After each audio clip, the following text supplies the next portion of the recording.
الشيطان الرجيم بسم الله الرحمن الرحيم الحمد لله رب العالمين الحمد لله الذي هدانا لهذا وما كنا لنهتدي لولا أن هدانا الله الحمد لله الذي أنزل الفرقان على عبده ليكون للعالمين نذيرا والصلاة والسلام على خير خلق ونور عرش أفضل الأنبياء والمرسلين حبيبنا وسيدنا وسندنا وشفيعنا ومولانا أبي القاسم محمد اللهم صل على محمد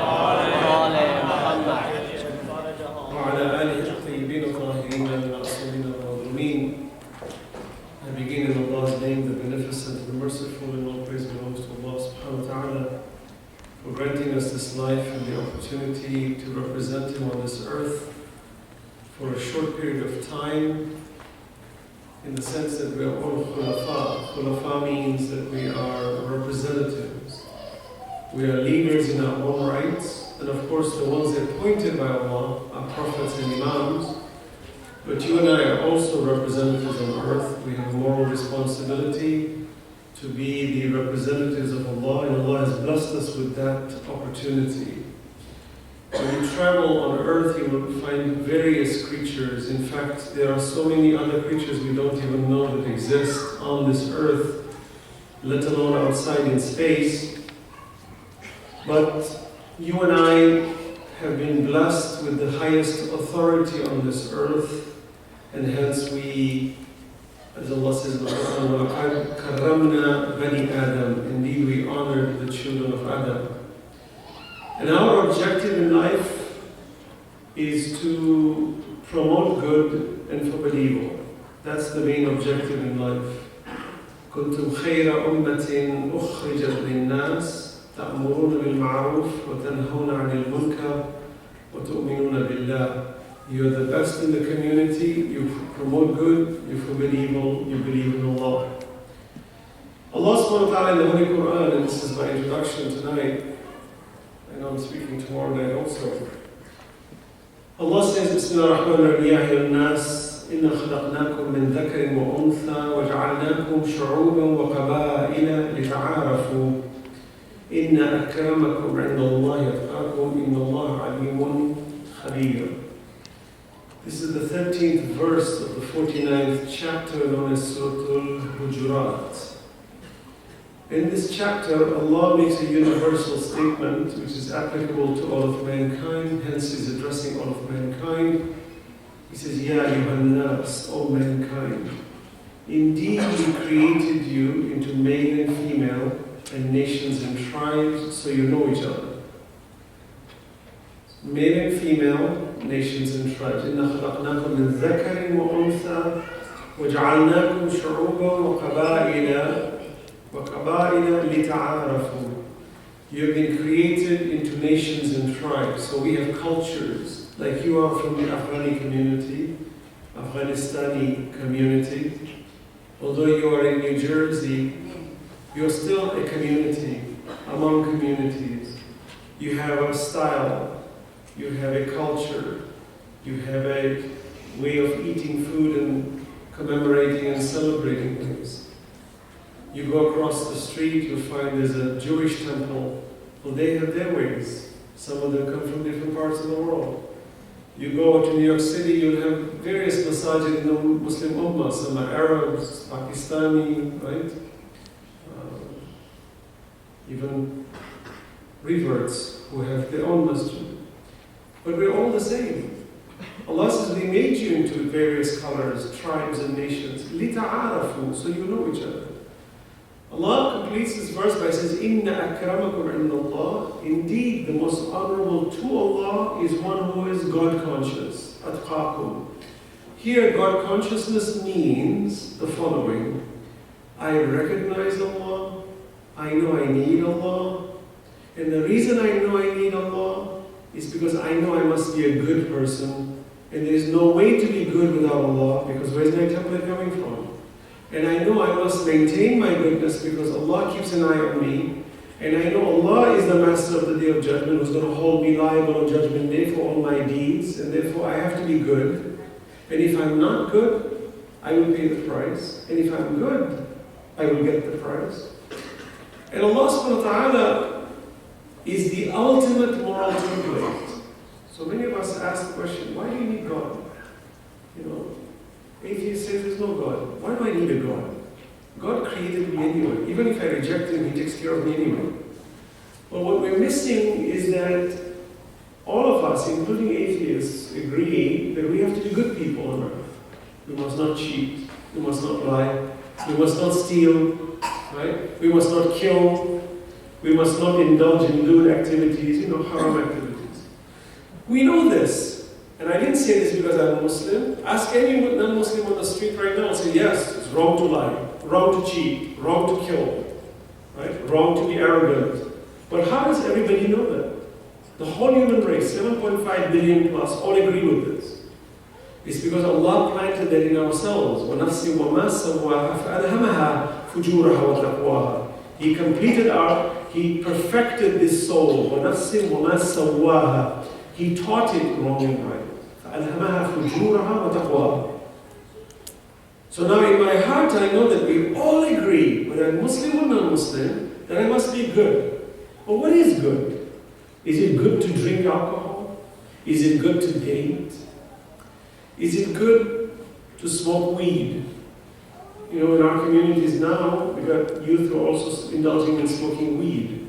Weed, marijuana, cannabis. This substance, tetrahydrocannabinol, which is the stuff that gives you the high, that makes you feel good, actually shrinks your brain, you know that? It actually makes you dumber. And it also causes psychosis. So is that good to do? Is it okay to go to a club and, get drunk? People do it freely. You go outside in America, it's all over the place, right? You go to Europe, every other block there's a pub. People get out of work, they go get drunk. Is that what it is to be good? Or have children out of wedlock? Is that good? Eat pork? Eat filthy stuff? Is it good? This all is an issue. So what is good? So deep down, if I know that I need to be the ultimate good, and we all have it, Allah is asking me, what's that ultimate good? Where are you getting it from? If you don't have Allah in the picture, the ultimate good is actually the ultimate evil. You see? Allah says, أَتَعْبُرُونَ النَّاسَ بِالْبِرِّ وَتَنْسَوْنَ أَنفُسَكُمْ. Is it you give good advice to mankind, but yourself you don't apply to it? You'll find human beings will murder and then they'll validate their murder. But I had to do it. It was good. Like today, for example, what ISIS is doing in the Middle East, killing, butchering people. They think it's good. In their mind, it's good to behead. It's good to shoot. Allahu Akbar. Taliban, right? Allahu Akbar. Kill. Is that good? They think they're following the prescriptions of Allah in the Quran. Shaitan has fooled them. Allah says, فَلَا تَغُرَّنَّكُمُ الْحَيَاةِ الدُّنْيَا وَلَا يَغُرَّنَّكُمْ بِاللَّهِ الْغَرُورِ. Don't be fooled by the arch deceiver. So what is Allah saying? If you don't have Allah really in your heart, the real Allah, not the fake one, not the Taghut. فَمَنْ يَكْفُرْ بِالتَّاغُوتِ وَيُؤْمِنْ بِاللَّهِ فَقَدْ اسْتَمْسَكَ بِالْعُرْوَةِ الْوُثْقَى. Then you're holding on to the rope tight. That is when an atheist asks you, why do you need God? Tell them, I, in my heart, know I need to be the ultimate good. And there is no ultimate good but God. So when I'm God conscious, I move towards God in ultimate good with justice, tawasaw bil-haq, wa tawasaw bil-sabr, with patience, with humbleness. قَدْ أَفْلَحَ الْمُؤْمِنُونَ الَّذِينَ هُمْ فِي صَلَاتِهِمْ خَاشِعُونَ. Successful is the believer who comes in prayer in a state of humbleness, submissive. Allah says, how would you do this if you don't know me? So belief in Allah is fundamental.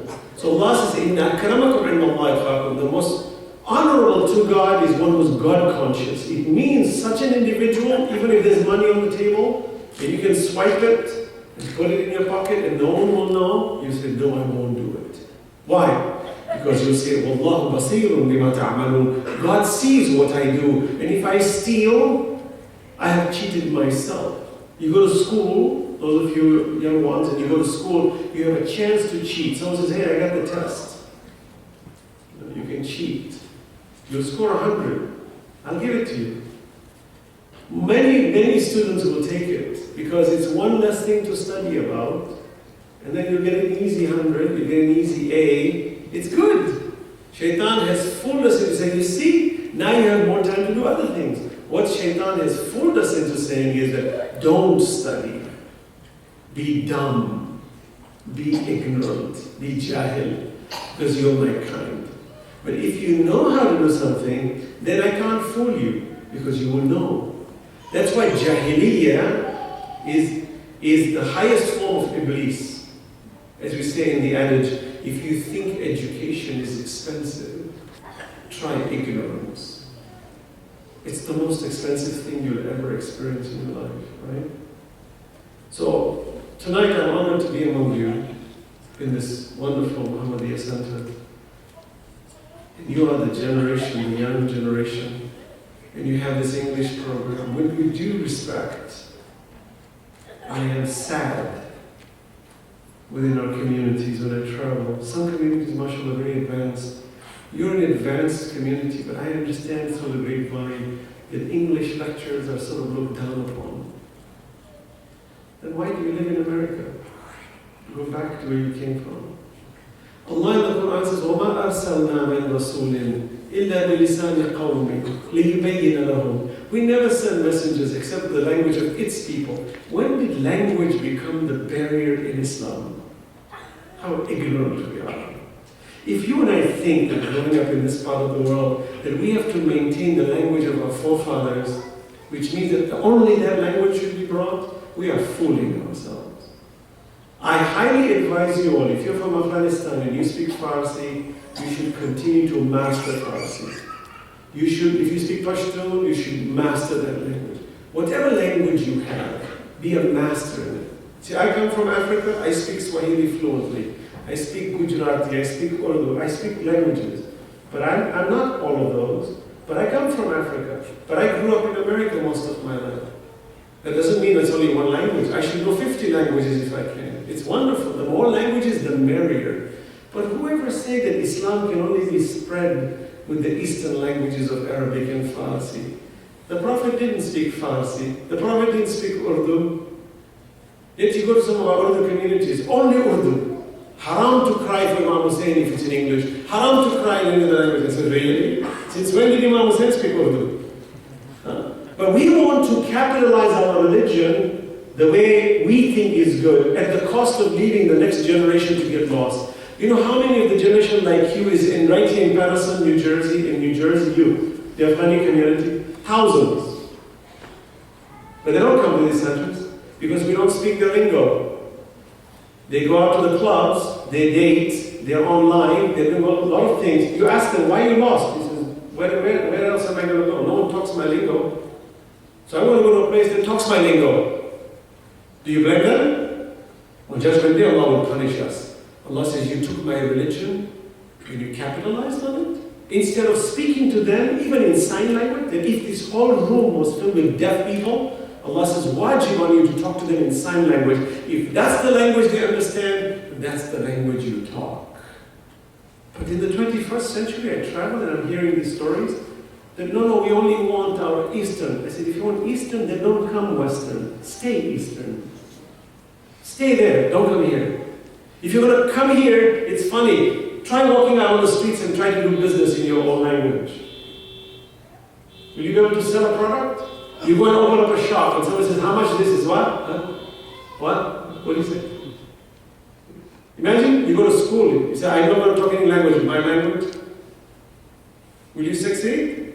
How silly. Yet when it comes to our economics and business, we learn every lingo. When it comes to Allah, only my lingo. If this is not a subtle form of satanic intrusion, what is?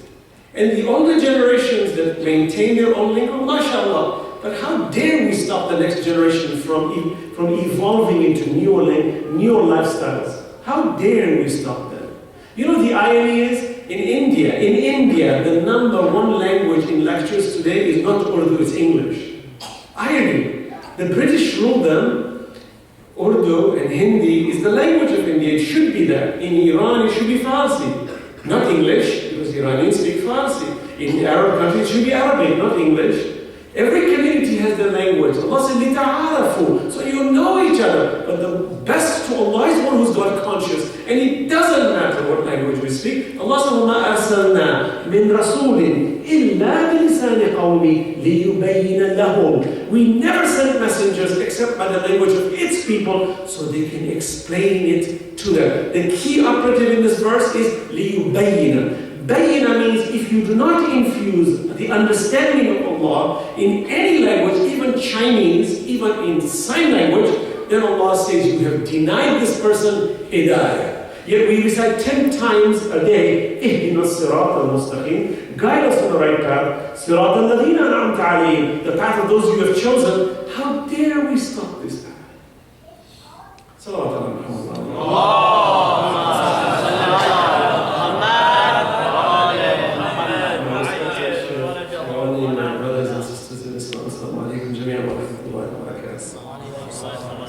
I know that when I make these comments, people are looking like, oh, he's hitting. I said, look, I'm not here to impress you.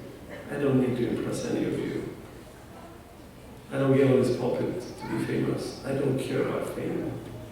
I believe we have an obligation to guide each other, to take each other towards Allah upright. فَأَقِمْ وَجْهَكَ لِلدِّينِ حَنِيفًا فِطْرَةَ اللَّهِ الَّتِي فَطَرَ النَّاسَ عَلَيْهَا لَا تَبْدِيلَ لِخَلْقِ اللَّهِ ذَلِكَ الدِّينُ الْقَيِّمُ.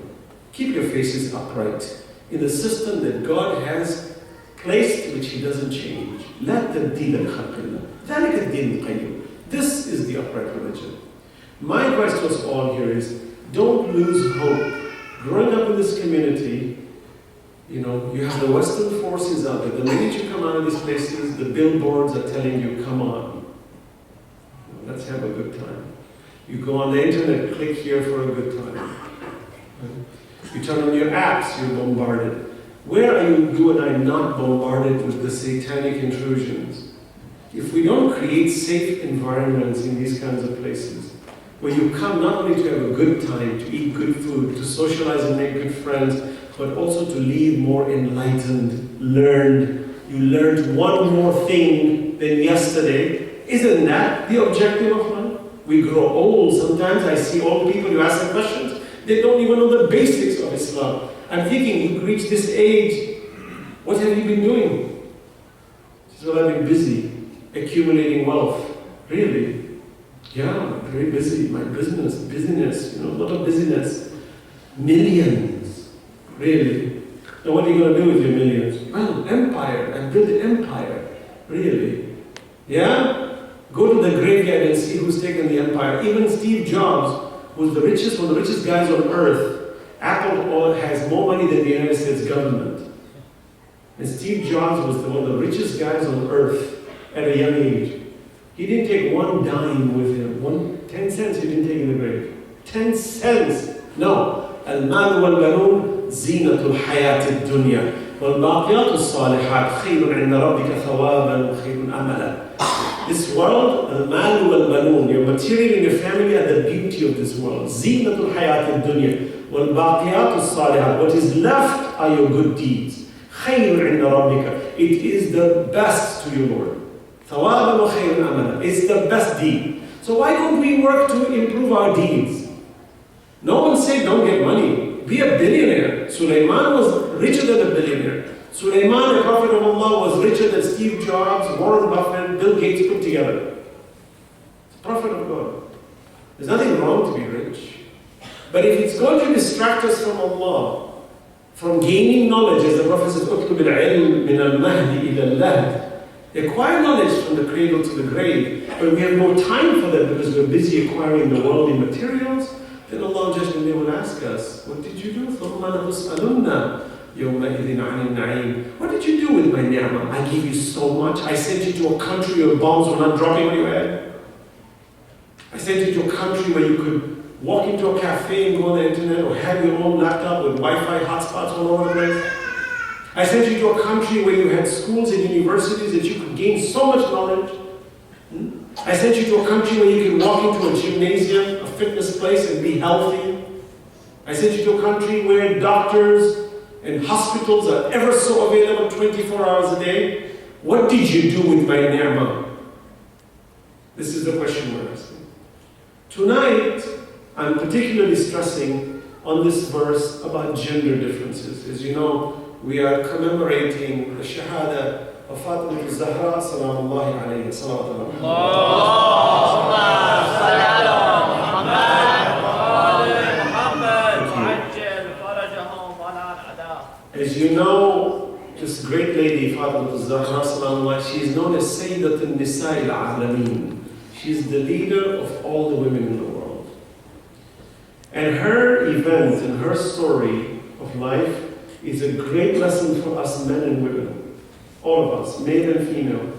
She is the iconic symbol of womanhood.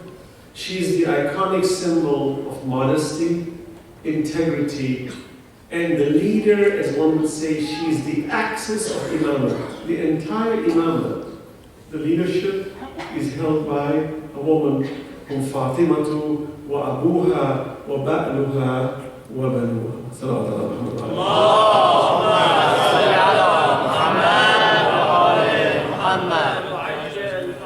We live in a world today, and it's been historical for thousands of years, where the male gender thinks they're superior to the female.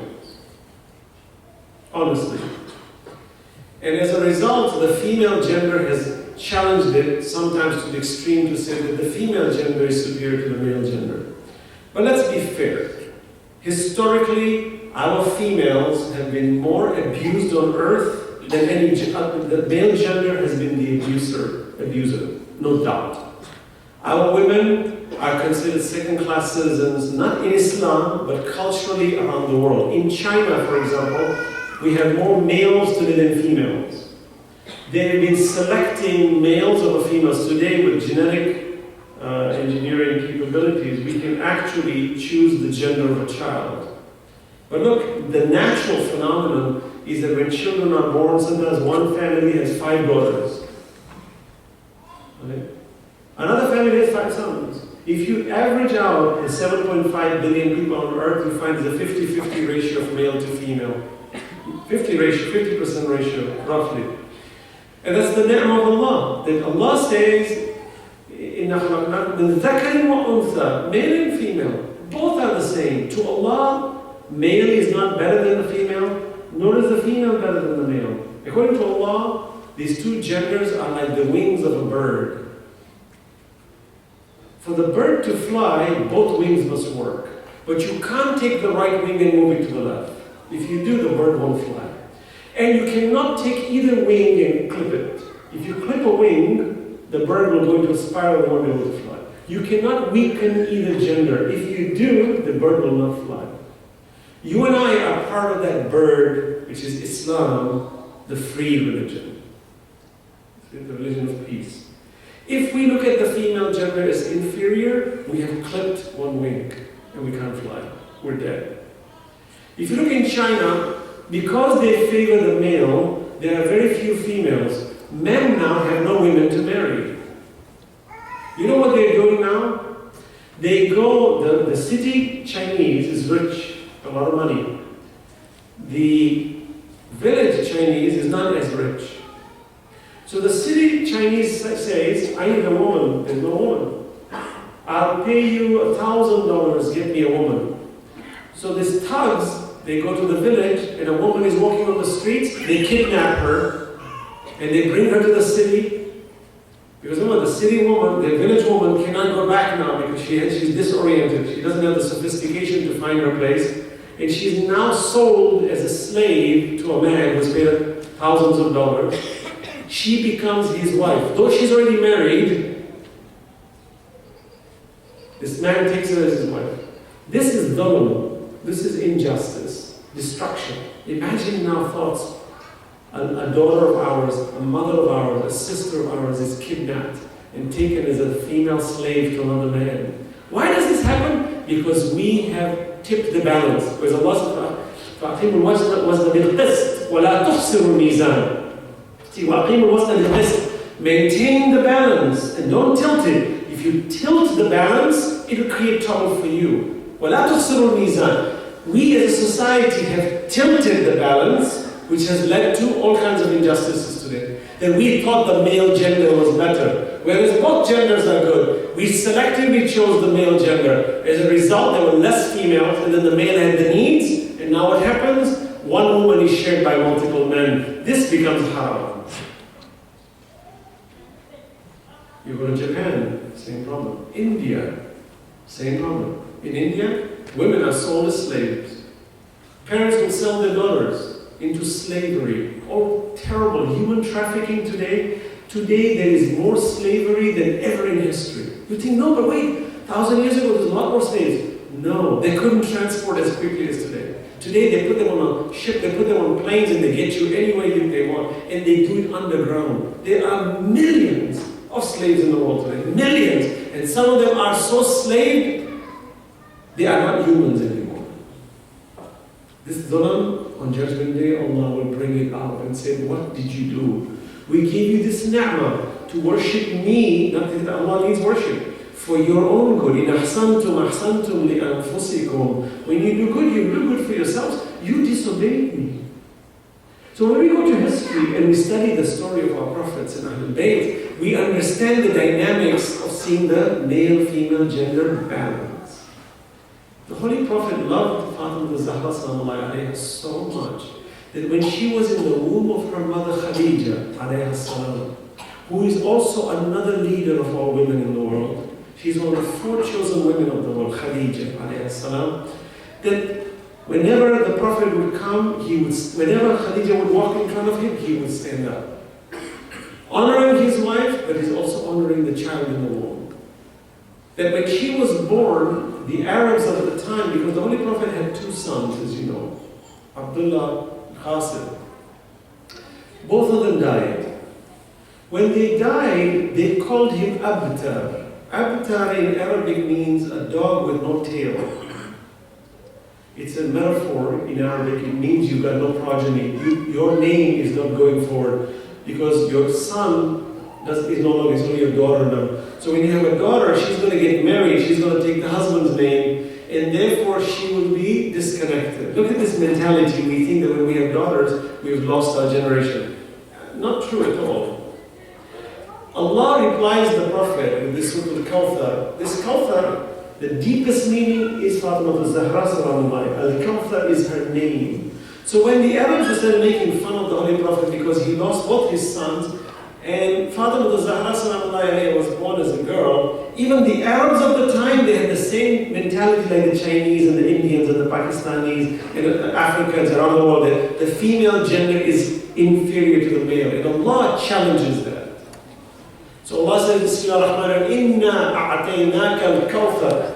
Indeed, we have given you abundance. Here, al-Kawthar means, Fatima al-Zahra, she's abundance. It also means paradise. It means success. Has many meanings. But she is given the title al-Kawthar. How do we know that? Because if you read the surah, you will understand why we're saying that. So, Inna a'ataynaka al-Kawthar, fasalli li rabbika wanhar. Inna shani'aka huwa al-abtar. Indeed, they are the ones who are tailless dogs. Who are they? The ones who are accusing the Holy Prophet of being this. And today, if you look at the history, you'll find that through the generation of Imam Ali alayhi salam, Fatima al-Zahra sallallahu, the Sayyids who have come through that generation today, some of them are world leaders that are rocking the world today. That you find those Salafis out there who can't sleep at night? The Muawiyahs of today, even Muawiyah of his time and Yazid of his time could not sleep at night knowing the Prophet's family is alive. Today you find the nemesis, this shayateen today in the Middle East that are causing all this killing, they are terrified of this group of people. And Allah says, Kawthar, we've given you abundance. And you are going to proliferate into generations that's going to be the mightiest power on earth. It's true. Not only within the family of the Prophet, but all those, even Salman, who was the closest companion of the Prophet, even he and his group has become the greatest force in the world today that is rocking the most powerful nations on earth today. And they can't sleep at night. It's amazing. These countries have nuclear bombs, they have drones, they have bunker busters, they've got all kinds of planes and bombs and tankers, and you name it. They've got the most sophisticated equipment on earth. It baffles the mind how such instruments can exist today. In space, they're watching us like hawks from space. And yet this one freestanding love of Ahlul Bayt is rocking the world. SubhanAllah. Leadership. When Imam Khomeini puts his hand up like this, and the whole world trembles. What is his hand? He does this. People are like, what was he? Man of the turban, simple. Right? But he's looking. He has the love of Ahlul Bayt. He has al-Kawthar in him. See, when he was asked, how did you succeed in this revolution? He said one word. He said, Hussein. I have Hussein in my heart. Imam Hussein went to Karbala to teach us how to stand firm against oppression. Nobody on earth has that kind of an example except us. Nobody. Nobody, no religion, Christians, Jews, nobody, even within Islam, those who reject Ahlul Bayt, nobody has the template you and I have on how to be the best in the world the way we have it. When people ask you, how do you know your religion is right? Tell them, I have the best role models. Show me yours. My role models, you can't compare. When we talk about such members of the family, even enemies used to be baffled by their greatness. Enemies used to be baffled. Ma'mun was baffled by Imam al-Dharis, was baffled by Imam Muhammad Taqi. Their wisdom, their hikmah was second to none. That just in one seating a Jew would come, a Christian would come, an atheist would come. In one seating the Imam would make all the believers. Their hikmah was second to none. Their power to resist even their temptations, shaitan couldn't get close to them. Why? Because they're mukhlasin, Allah is purified. So when we talk about Fatima al-Zahra as the ultimate role model, Allah said, look, if you think the woman is inferior, the entire imamate, which is the gate to the city of knowledge, comes from a woman. He says, the Prophet says, أنا مدينة العلم وعلي بابها ومن أراد المدينة فليأتها من بابها. I am the city of knowledge, Ali is his gate. This, by the way, this hadith is accepted by all 5 schools of thought. It's authentic. أنا مدينة العلم وعلي بابها ومن أراد المدينة. Whoever wants to come to the city, come through this gate. The gate is who? The Imam, Ali ibn Abi Talib and the 11 Imams. But the 11 Imams all come through who? Fatima al-Zahra, because she's the mother. So when you find Hadith al-Kisa, which is the 33rd verse of the 33rd chapter, when Jibreel comes, he says, إِنِّي مَا خَلَقْتُ سَمَاءً مَبْنِيًّا وَلَا أَرْضًا مَدْحِيًّا وَلَا قَمَرًا مُنِيرًا وَلَا شَمْسًا مُضِيًّا وَلَا فَلَكًا يَدُورُ وَلَا بَحْرًا يَجْرِي وَلَا فُلْكًا يَسْرِي إِلَّا فِي مَحَبَّةِ هَؤُلَاءِ الْخَمْسَةِ الَّذِينَ هُمْ تَحْتَ الْكِسَاءِ. He says, who is it? فَاطِمَةُ وَأَبُوهَا وَبَأْلُهَا وَبَنُوهَا. Who is it? It's Fatima, her father, her husband, and her sons. Jibreel is addressing to the Holy Prophet that who are you, Ahlul Kisa? The address of the entire spirit is Fatima, her father, her husband, her sons. She's the axis of Ahlul Bayt. So what does Allah say? I'm balancing the equation. If you think a woman is inferior, I've got news for you. She is the axis of Islam. Sallallahu alaihi wasallam.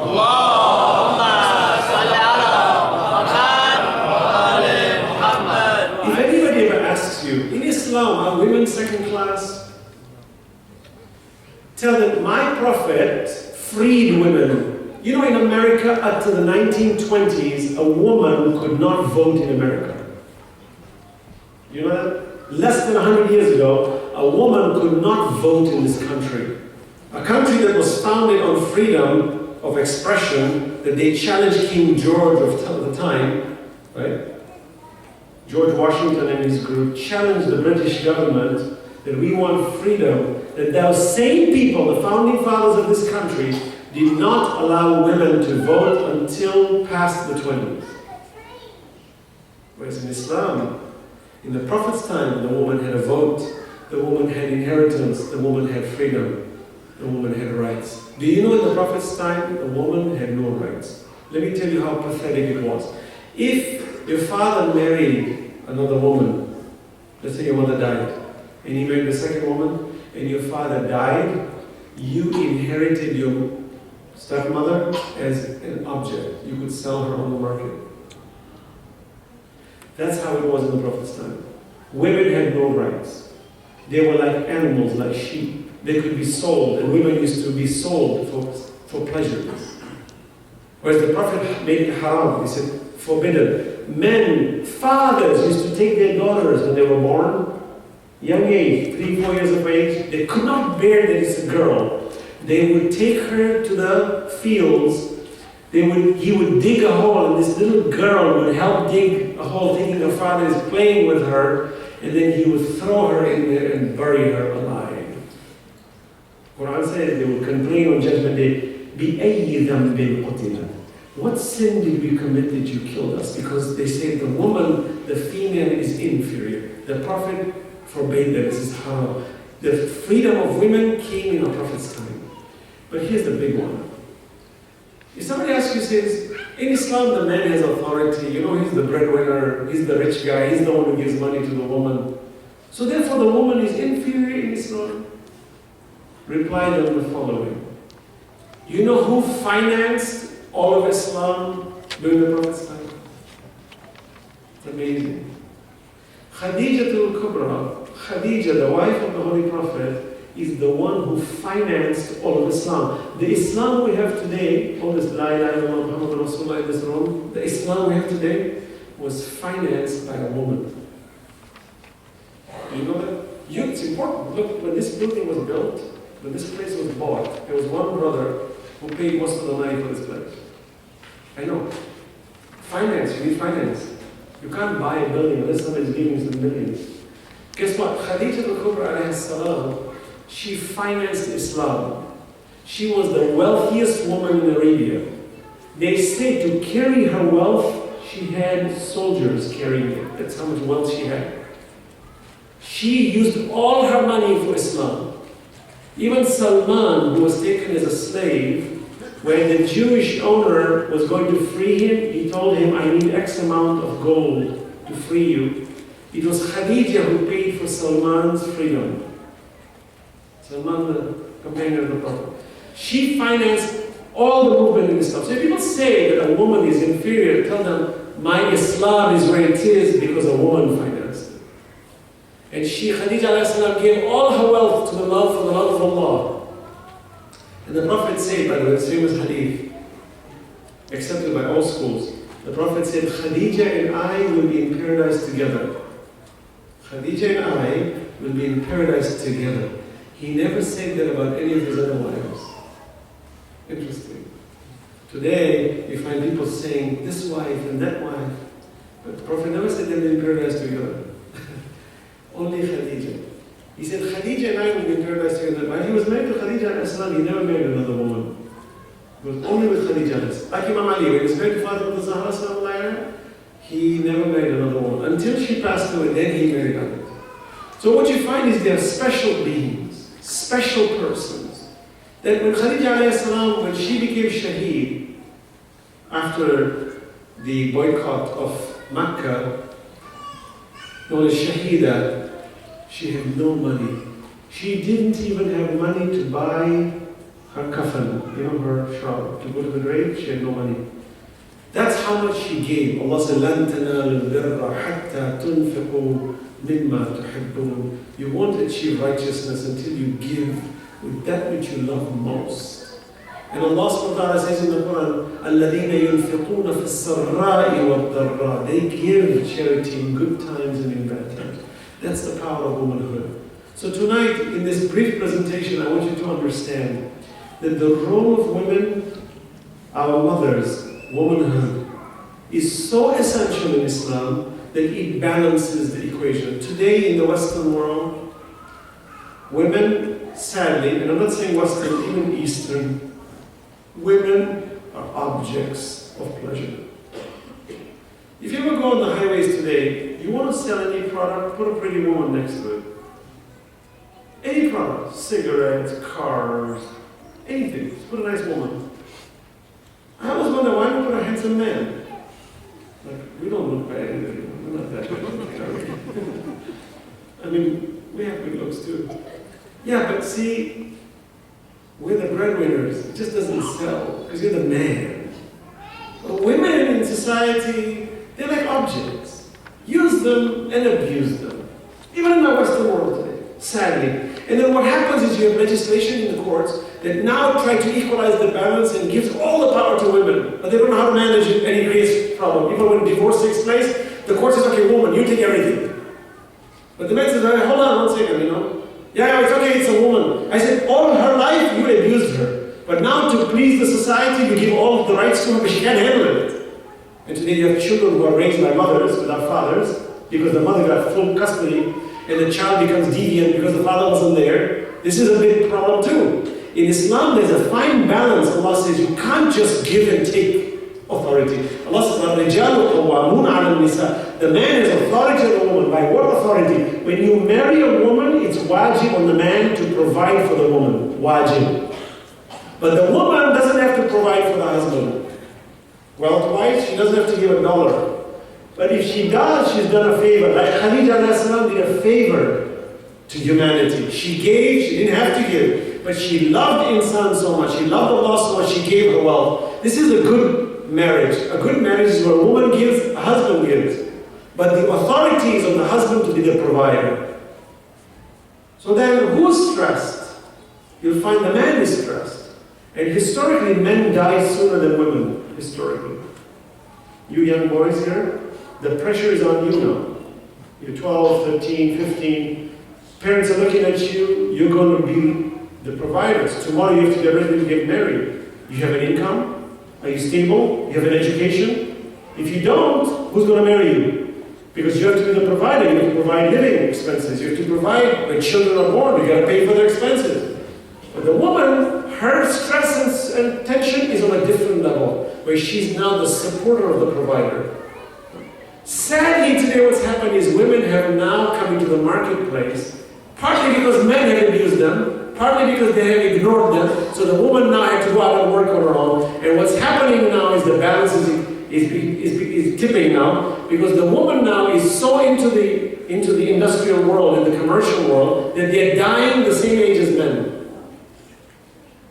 Okay, number one problem. Number two, in the European societies, the population is going down. Because women are so busy with their career, they have no time for children. Because the biggest problem with women in the workforce, in all countries in the world, you'll find statistically women always get paid less than men, even though they have the same job.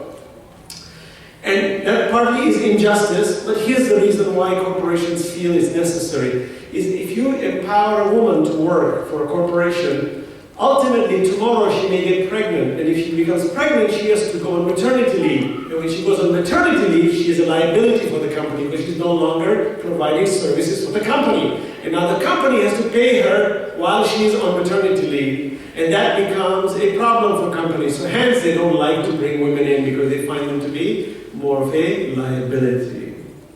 So let's bring the equation back and say, women, it's okay to be enterprising. Like Khadija, she was an enterprising woman. She inherited most of her wealth from her father, but she took it to greater health, to greater heights, but she never gave up her womanhood, her motherhood.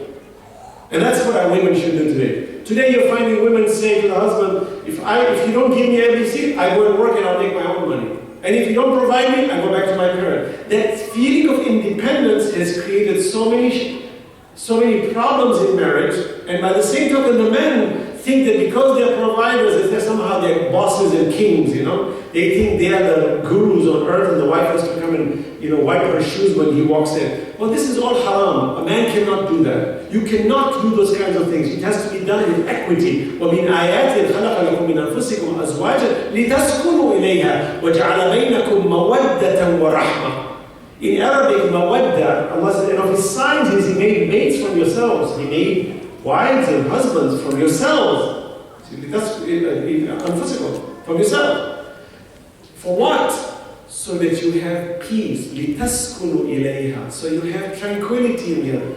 وَجَعَلَ بَيْنَكُمْ. He put between the two of you mawadda. Mawadda in Arabic means mutual love. Not one-way love. Not where one gives love and the other doesn't give. Mawadda means it's a two-sided love. You give and take. It's two-sided. Mawaddatan wa rahmah, and mercy. Today we find in our societies, mawadda is not there. You find, I have my demands, and the sad thing is, this early dating and online business with Facebook and all these other, social media institutions, what's happening is our next generation is getting bombarded with confusion, and they're developing bipolar characteristics. You know what bipolar is? They have multiple personalities. I deal with kids all the time. It's interesting. Some of them are very talkative and social online, but they don't even know how to say salam in real life. In fact, they don't even know how to smile. But online, LOL, lots of LOLs, but they don't know how to smile. LOL by the meaning laughing out loud. Right? Oh, big smileys, big, today you got all these icons, right, of emotions. Big icons. But you look at them personally, they don't even know how to smile. Because you keep doing this online, that's cyber world. Bipolar, two characters. What happens is they start dating early because it's so accessible. Meet me here. You don't even know who this person is. Next thing you're meeting a person. The social world is massive. What happens is early dating starts, and these young boys, beautiful young boys and girls, they go and start saying, oh, I love you, I love you. You love me, I love you. You love me? I love you. I love you so much. And then what happens is all this love business goes. Immature love, premature love, they don't even know what love means. And then they get abused. They get so badly abused that the same girl who's saying I love you starts saying to the other guy. The guy feels shattered. Stop for a while. How dare? You told me you love me, but you love that one? That's it. I don't trust anybody. So tomorrow the real one comes and says, I love you. You don't love me. What happened? I love you. Been there, done that. You fooled me before. It's not happening. You get married and your spouse says, I love you. I don't know. I can't trust you. What's wrong? Am I not a good person? I know, but it'll take me 10 years to figure it out. In the meantime, the marriage goes down the rocks, and the next thing you end up in a divorce. What happened? Well, I couldn't trust her. I mean, she used to smile a certain way. And I remember that smile. It's so untrustworthy smile. And you find 2 out of 3 marriages break up today because of these extreme ideas. Whereas if you come back to Ahlul Bayt and see how the family members taught us the akhlaq of good marriage, that Allah is my guiding point. That when you are ready to get married, you don't indulge in early dating, you wait. Youth come to me and say, brother, how can I wait? I can't, maybe I'll be 30 years old before I get married, 25 before I get my PhD. I can't wait till 25. I said, there are many other ways to indulge in halal transactions, but if you focus carefully and you have that dream of having a good marriage where you are seeing the woman as the mother of your children and she's seeing you as the father of your children, and you have this dream, it will be a different attitude tomorrow. And even if that marriage doesn't work, you have maintained Allah's way, Allah will bring much barakah because there's stability. People who do early dating tend to be very disruptive. That they may find the best spouse, but they won't appreciate it because they're so ruined at an early age that they now start doing the wrong things. University of Georgia did studies that children, tweens they call it, not teens, tweens. Tweens are preteens who indulge in early dating tend to produce bad results in academics. They tend to be failures in life. Why? They say typically children who do early dating come from broken families or confused families. If you come from strong families, you don't indulge in early dating as easily because parents will block you. They have found that children who indulge in early dating tend to produce less, they tend to academically do less, and what happens is they end up achieving less in life. And for the rest of their lives, they're limping because now they have no education and they're not earning good, and now their choices of who they can marry is less, and the children they produce is less quality. And what's happening is instead of reaching the peak, they went down. All because of bad management at the early age. That's why these centers, Islamic centers, in my opinion, are critical. That youth like you that come, if we can infuse greatness in you, to give you this clear thinking of, I'm a Muslim, I'm a lover of Ahlul Bayt, I'm high in potential, I am thinking of the family of the Prophet as my role model. And nothing in the world will stop me with the barakah of Allah. قُلْ يَا عِبَادَ الَّذِينَ أَسْرَفُوا عَلَىٰ أَنفُسِهِمْ لَا تَقْنَطُوا مِنْ رَحْمَةِ اللَّهِ. Don't lose hope in the mercy of God. إِنَّ اللَّهَ يَغْفِرُ الذُّنُوبَ جَمِيعًا إِنَّهُ هُوَ Ghafurur Rahim. Allah says, don't lose hope in me. You're not damaged goods, you're good material. Stand upright and go forward and don't indulge in haram. You start to say, oh, who's the beneficiary? I am. Tomorrow, when you're ready to get married, you're educated, you have a good spouse, good children, you become firm, your children become leaders of the ummah tomorrow. Imagine that feeling that when your child is